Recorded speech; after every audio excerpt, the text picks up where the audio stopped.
অনেক ফ্যামিলি আছে নিজেও নামাজি, ছেলে মেয়েদেরকেও নামাজের কথা বলে, পড়ায়, জোহর পড়তে দেয়, আসর পড়তে দেয়, মাগরিব পড়তে দেয়, এশা পড়তে দেয়, ফজর পড়তে দেয় না। ফজর নিয়ে টেনশন নাই। কেন?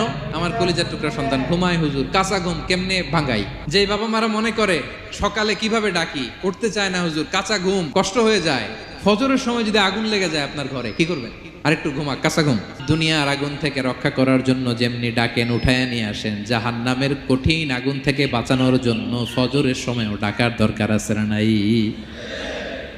দুনিয়ার আগুনের চেয়ে কমপক্ষে 70 গুণ বেশি তেজওয়ালা। বিষ্ণু বলেন নারুকুম তুকিদুন, যে আগুন দিয়ে কিচেনে রান্না করো, জাহান্নামের আগুন কিন্তু এই আগুন নয়। জাহান্নামের আগুন দুনিয়ার আগুনের চাইতে কমপক্ষে 70 গুণ বেশি তেজওয়ালা। তাহলে ফজরের সময় ডাকবেন তো ছেলে মেয়েকে, হ্যাঁ, নিজেও পড়বেন, ছেলে মেয়েদেরকেও ডাকবেন। আকিমিস সালাহ,